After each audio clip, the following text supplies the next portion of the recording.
तो आज की राजनीति में वो आस्था क्यों नहीं है? ये कर्मकांड क्यों बन गया है कि चुनाव के समय आकर घोषणाएं हो जाती हैं, तमाम आपको वादे किए जाते हैं, लेकिन उन वादों में जो वादा करता है उसकी खुद की आस्था नहीं है, उसकी खुद का विश्वास नहीं होता, करके चले जाता है। इन सालों में मात्र 21 नौकरियां दिलवाई हैं। ये किसकी सरकार है और कैसे चल रही है? और आप अगर आज जागरूक नहीं होंगे और आप ये समझेंगे नहीं कि ये जो रिश्वत राज चलाया है इन्होंने, जिसकी वजह से जब आपको कुछ भी चाहिए होता है, चाहे आप नौकरी के लिए जाते हैं, चाहे आप छोटे से छोटे काम कराने के लिए निकलते हैं, तो आपको रिश्वत देनी पड़ती है। ये सारे घोटाले हैं, इतनी लंबी लिस्ट है घोटालों की कि जो मोदी जी ने वो गालियों वाली लिस्ट निकाली, उससे लंबी तो ये लिस्ट है। मैं सोच रही थी कि ये जो आस्था होती है धर्म में, इस तरह की आस्था राजनीति में भी होनी चाहिए। इस तरह की आस्था नेताओं के दिलों में पब्लिक के प्रति, जनता के प्रति, देश प्रदेश के प्रति होनी चाहिए। और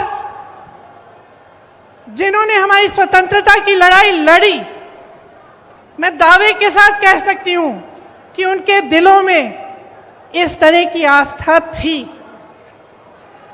सब कुछ न्यौछावर करके, कभी कभी कुछ लोगों ने अपना जीवन दान दिया, कुछ लोगों ने अपने जितने भी घर थे, सब जितना भी उनके का धन था, सब कुछ दान दिया और हमारी स्वतंत्रता की लड़ाई में लड़े। तो वो तो इसलिए कर पाए क्योंकि उनके दिलों में एक आस्था थी, भारत के लिए, भारत की जनता के लिए, हमारी स्वतंत्रता के लिए, हमें आगे बढ़ाने के लिए। तो आज की राजनीति में वो आस्था क्यों नहीं है? ये कर्मकांड क्यों बन गया है कि चुनाव के समय आकर घोषणाएं हो जाती हैं, तमाम आपको वादे किए जाते हैं, लेकिन उन वादों में जो वादा करता है उसकी खुद की आस्था नहीं है, उसकी खुद का विश्वास नहीं होता, करके चले जाता है। चुनाव हो जाता है, चुनाव जीत भी जाते हैं बड़े बड़े वादे करके, घोषणाएं करके, लेकिन उसके बाद उनको पूरा करने की कोई कोशिश नहीं होती।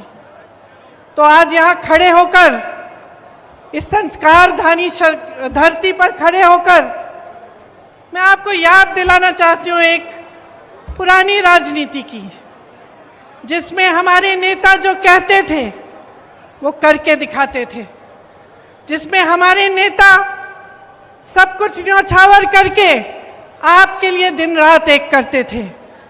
आपकी सेवा सर्वोपरि होती थी उनके दिल में, उनके दिमाग में। और मैं कहना चाहती हूं कि जो आपके साथ पिछले 18 सालों से हो रहा है वो गलत हो रहा है, क्योंकि आपका इस्तेमाल हो रहा है, शोषण हो रहा है। आपके सामने आकर तरह तरह के वादे, तरह तरह की घोषणाएं होती हैं और उनको पूरा नहीं किया जाता। धन बल को लेकर, धनादेश के बल पर जनादेश को कुचला जाता है। आपको याद है, यहां पिछले चुनाव में हमारी सरकार बनी थी, आपने बनाई थी, लेकिन जोड़ तोड़ करके, पैसे लगाकर, हर तरह की चीजों को करके भाजपा के नेताओं ने हमारी सरकार तोड़ी और अपनी सरकार बना दी। चलिए, भाजपा की सरकार बन गई, कुछ अच्छा करके दिखाते तो कम से कम कुछ फायदा होता आपका।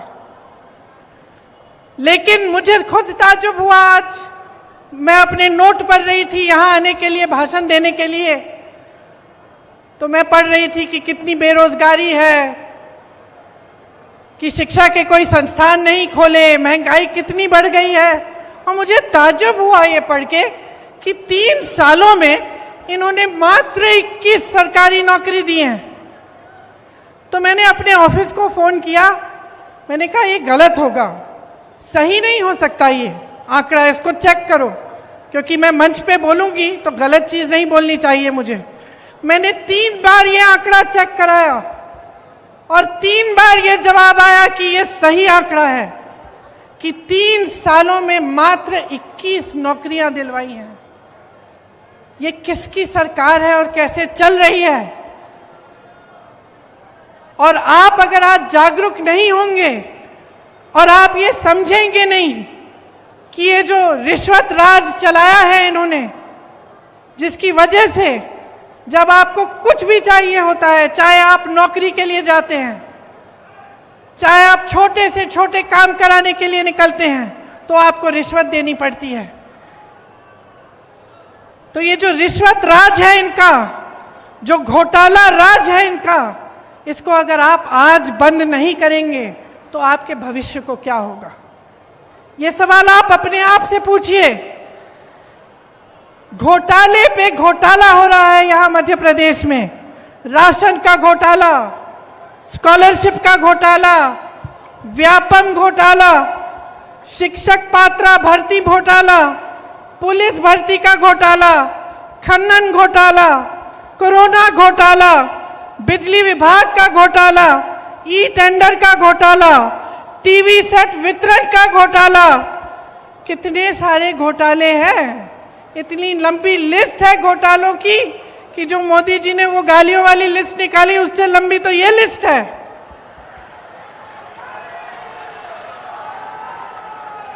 इन्होंने नर्मदा मैया को नहीं छोड़ा, खनन करा रहे हैं वहां, महाकाल के कॉरिडोर को नहीं छोड़ा।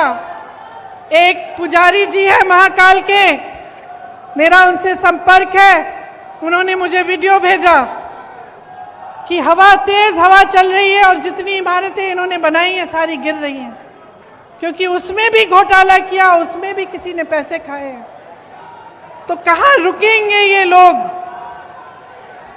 और जो आपकी संस्कृति है, जो यहाँ के संस्कार हैं, उनका आप याद कब दिलाएंगे नेताओं को?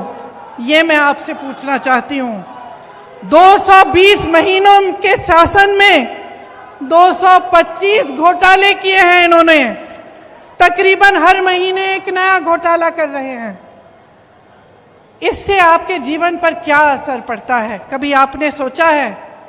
हम सब कहते हैं, टीवी पे देख लेते हैं कि चलो घोटाला हो रहा है, कोई पैसे कमा रहा है कहीं पे, कोई नेता अपना बड़ा बड़ा महल बना रहा है, तो हम ये भी सोच सकते हैं भाई हमारा क्या, वो कमा रहा है, ठीक है कमा रहा है। लेकिन इसका बहुत बड़ा असर आप पे पड़ता है। जो भ्रष्टाचार होता है, इसका सबसे बड़ा असर पब्लिक पर ही पड़ता है, क्योंकि जहां पे सरकार का ध्यान होना चाहिए, मंत्रियों का ध्यान होना चाहिए, वहां से ध्यान हटता है। सिर्फ जब लूट और सत्ता में ध्यान रहता है तो पब्लिक का ध्यान नहीं रहता। जहां विकास के कार्य करने पड़ते हैं, पैसे उनमें डलने चाहिए, पूंजी उसमें डलनी चाहिए, वो नहीं डलती। जब अपने लिए पैसे लूटने में पड़ जाते हैं नेता, तो पब्लिक पीछे छूट जाती है, आपकी जरूरतें पीछे छूट जाती हैं, और जो कार्य होने चाहिए आपके लिए वो नहीं होते।